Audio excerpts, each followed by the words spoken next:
दोस्तों आने वाली 20 तारीख को चुनाव है और ये चुनाव काफ़ी ज़्यादा महत्वपूर्ण है, इसलिए इस वीडियो को पूरी एंड तक देखिए।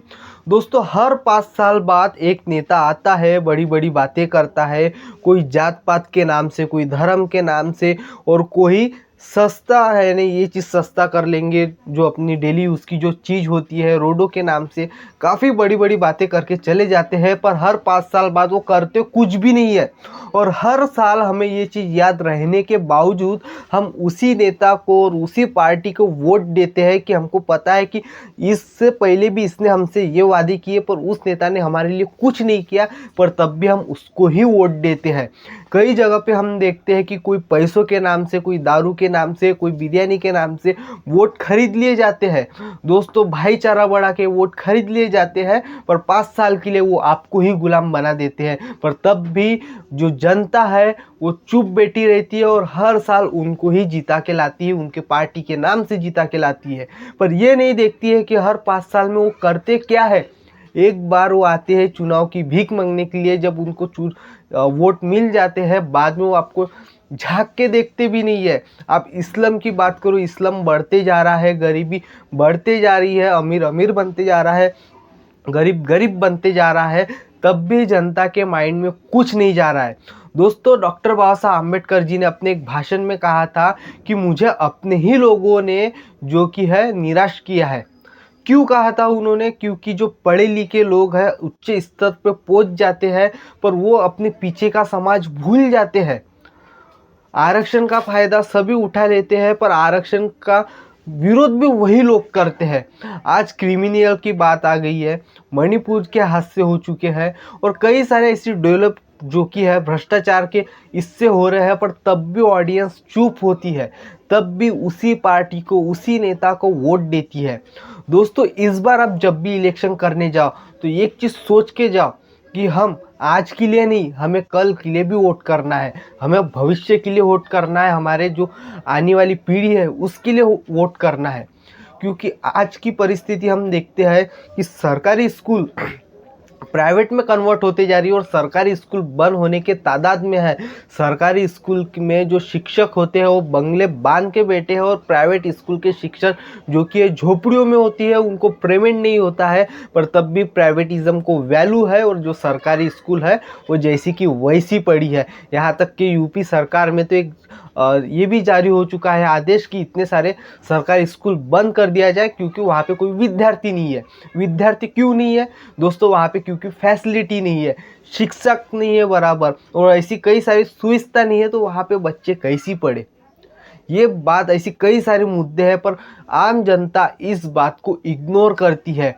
आती है कोई पार्टी धर्म के नाम से उकसाती है। मैं आपसे एक सवाल पूछता हूँ कि कौन सा धर्म दूसरे धर्म को नीचे गिराने की बात करता है? आप मुझे बताइए। सभी धर्म अपने हिसाब से सर्वश्रेष्ठ है, सब भाईचारा से रहते हैं, कोई जात पात नहीं देखता, पर राजनीति पार्टी उसमें आ जाती है, घुस जाती है और किसी को हिंदू, मुस्लिम, सिख, ईसाई इस नाम से भड़काती है और आम नागरिक उसमें ही उलझ जाता है, वो वोट बैंक बन जाता है सीधे तरीके से। तब भी आम जनता समझती नहीं है। आज हम देखते हैं क्रिमिनियर, जो सुप्रीम कोर्ट ने 1 अगस्त को जो फैसला निकाला है, कोटा में से कोटा, यानी राज्य तय करेंगे किसको कितना आरक्षण दिए। दोस्तों अगर आरक्षण की अगर बात आई तो एक चीज़ याद में रखिए, डॉक्टर बाबा साहब आम्बेडकर जी ने आरक्षण सभी कास्ट को दिया है, एसटी, एससी, ओबीसी, एनटी सबको ही आरक्षण दिया है, पर आरक्षण के नाम से भी गुमराह किया जा रहा है। गुमराह क्यों किया जा रहा है दोस्तों? देखिए कि 7 पीढ़ी से मनुवादी लोगों द्वारा आप पे जुल्म ढाए जा रहे थे। 7 पीढ़ी से उन्होंने आरक्षण का फ़ायदा लिया, जो कि जन्मजात आरक्षण उसे कहा जाता है, जो आज भी लागू है। मैं नाम नहीं लेता हूँ पर आज समझदार हो, आज भी उनको जन्मजात आरक्षण है। और ये जो पीढ़ी है इनकी 2 पीढ़ी ख़त्म भी नहीं हुई, यानी पहली पीढ़ी चली गई और दूसरी पीढ़ी स्टार्ट है, पर ये आरक्षण नाम उनको खर रहा है। पर तब भी आम जनता चुप है, कहती है कि आरक्षण से क्या हो रहा है, फ़ायदा सब उठा रहे हैं, पर उसी नाम से लोगों को गुमराह किया जा रहा है। दोस्तों जिन महापुरुषों ने देश को सोने की चिड़िया बनाई, देश को इतना विकसित बनाया, पर उन्हीं महापुरुषों के विचार लेके बड़े बड़े नेता स्टेज पे आते हैं, बड़ी बड़ी बातें करते हैं, पर जब वो चुन के आते हैं बाद में वही महापुरुषों का अपमान करते हैं, उनकी विचारों की हत्या करते हैं। आज अगर महापुरुषों की विचारों से सरकारें चली रही थी तो हमारा भारत देश आज किस स्टेट पे यानी किस जगह पहुंच गया रहता, आज नंबर 1 पे भारत होता। पर आज करप्शन में भारत नंबर 1 में आ रहा है। किसके कारण? आप लोगों के कारण। हम कैसी सरकार पे दोष दें? दोष हमें पहले खुद को देना चाहिए। दोस्तों, अभी 20 तारीख को महाराष्ट्र में चुनाव है। चुनाव आप किस लिए करने जाओगे? धर्म के लिए, जाति के लिए, सहूलत के लिए, किसके लिए करने जाओगे? ये फैसला आपको करना है, क्योंकि आपसे ही आने वाली पीढ़ी, जो आपकी आने वाली पीढ़ी है, उसके लिए आपको ही करना पड़ेगा। नहीं तो सब जेबें भरने से और पैसे की ढेर लगाने में लगे हैं, बाकी कुछ नहीं। आपका पैसा आपको ही दिया जा रहा है और आपको गिनाया जा रहा है कि हम आपके लिए ये कर रहे हैं, हम आपके लिए ये कर रहे हैं। आप आंसर नहीं दे सकते कौन सा उपकार कर रहे हैं हमारे ऊपर? हमने चुन के लिए लाए, क्यों लाए आपके लिए? आप हमारे नौकर हैं। पर समय ऐसा है कि जनता सरकार की गुलाम हो चुकी है, ये बात आ चुकी है।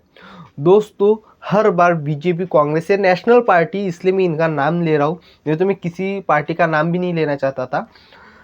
दोस्तों, ये नेशनल पार्टी है और हर पार्टी में संविधान के इससे, अभी धर्म के नाम से, अगर बीजेपी की अगर बात पकड़ लो दोस्तों, क्योंकि मेन बीजेपी ही टारगेट में है, मैं किसी पर्टिकुलर पार्टी को नहीं, पर बीजेपी को जरूर टारगेट करूंगा। बीजेपी कहती है कि बटोंगे तो कटोंगे। हिंदू हिंदू राष्ट्र बनाने की घोषणा वो करते हैं। हिंदू में सभी धर्म, सभी यानी समानता की वो बात करते हैं। और खुद वो उत्तर प्रदेश में एक सभा में, जो योगी आदित्यनाथ, जो कि यूपी के सीएम है, वो खुद एक सभा में हरिजन बोल के संबोधित करते हैं। क्या हिंदू राष्ट्र में वर्णों के आधार पर रहेगा? जो मनुवादी लोगों ने जो वर्ण मालाओं में जाति पात इसमें बांट के रखे हैं, तो वो खुद ही तो वर्ण व्यवस्था के हिसाब से चलते हैं। वो आपको क्या एकता की बात कराएंगे? आप इस पे जज कीजिए, ये मत देखिए कि वो कौन हरा, कौन पीला, कौन नीला, कौन क्या है। पर ये चीज़ को आप जज तो कीजिए। आज आप देख रहे हैं कि रोडों का विकास, पुलिया बन रहा है, सब कुछ बन रहा है, ठीक है, पर वो किस तरीके से बन रहा है? इसका कोई प्रोजेक्ट है, कोई नकाशा है? इससे किसी को प्रॉब्लम हो रही है, नहीं हो रही है? आज हम देखते हैं कि जो नज़ुल इलाका रहता है, जो झोपड़पट्टी इलाका रहता है, वहाँ पे पानी भर जाता है। क्यों भर जाता है? क्योंकि रोडें ऊपर आ चुकी है, बस्ती नीचे चली गई। इसका कोई डेवलपमेंट है? सरकार इस चीज़ पे ध्यान नहीं दे रही। आज भी नजुल बस्ती में जाके देखो, उनको पट्टे नहीं मिले बराबर। बाकी जो वोट बैंक बना के बैठे हैं, उन लोगों को पट्टे दिए जा रहे हैं।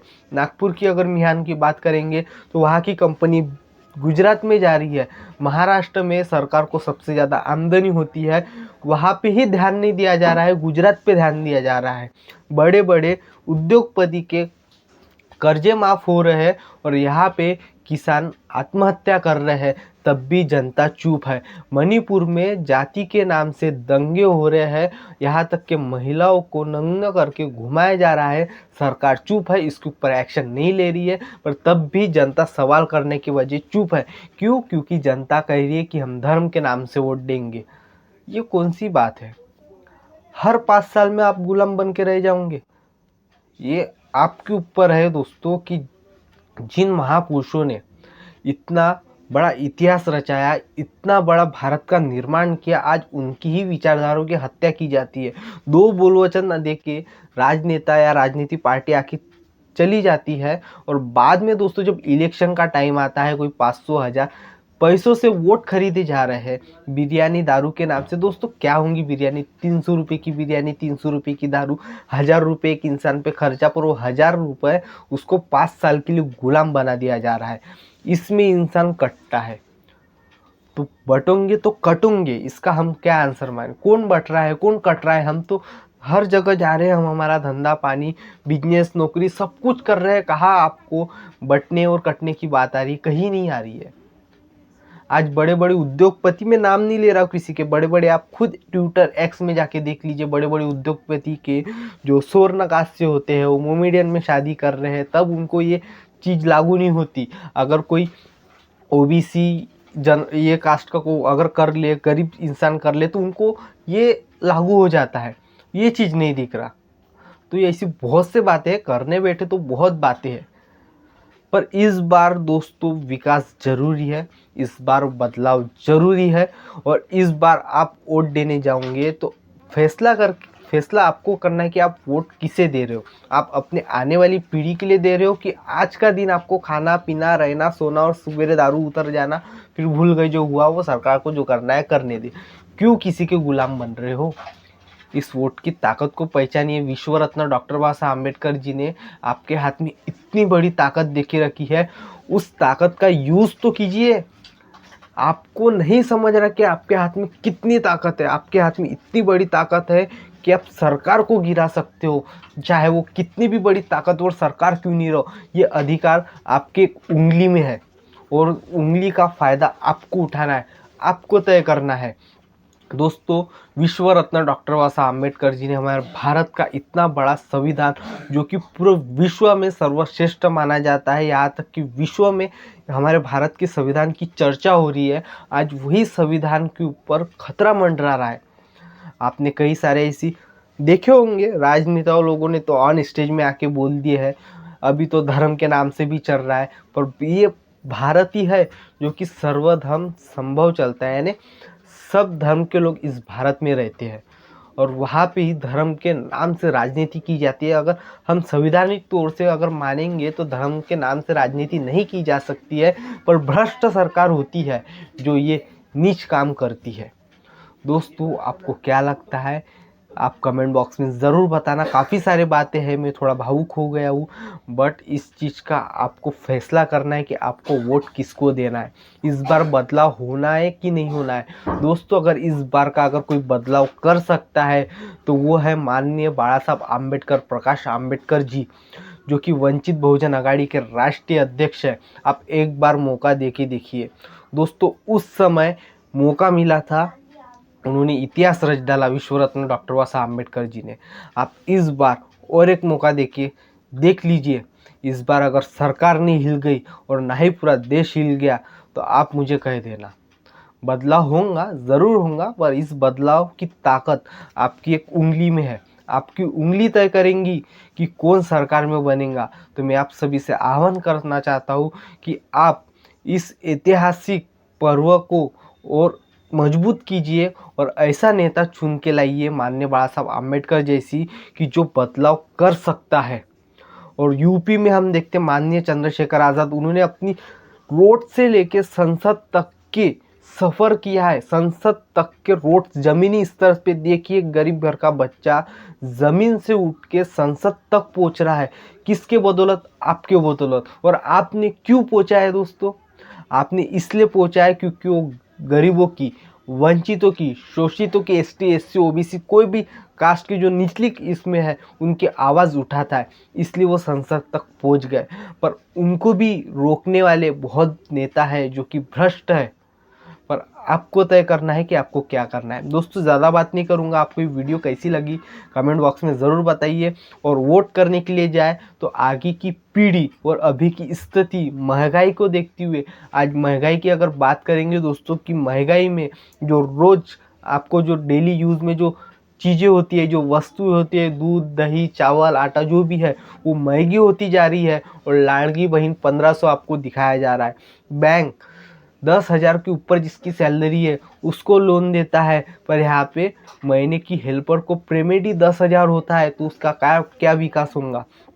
गाड़ी लेने जाओ, सस्ती स्कूटी लेने जाओ, उस पे आपको 20% टैक्स देना पड़ता है, रोड टैक्स देना पड़ता है। मोबाइल खरीदो, मोबाइल पे आप सिलेंडर लो, हर चीज़ पे आपको टैक्स लिया जाता है, हर चीज़ में महंगाई बढ़ा दी जाती है। यहाँ तक कि जो स्टैम्प पेपर है, 100 रुपये की स्टैम्प पेपर को बैन कर दिया जाता है।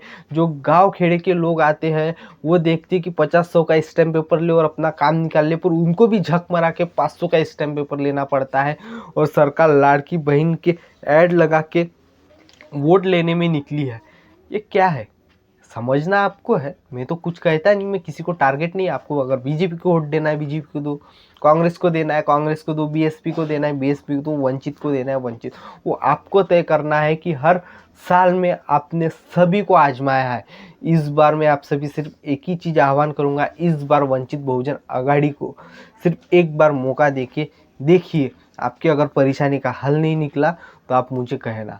दोस्तों ज़्यादा बात नहीं करते हैं, इस तारीख 20 तारीख को आप ज़रूर वोट करने जाइए और अपनी ताकत दिखाइए। मिलते हैं नेक्स्ट वीडियो में, तब तक के लिए आप सभी को नमो बुद्धाय। क्रांतिकारी जय भीम।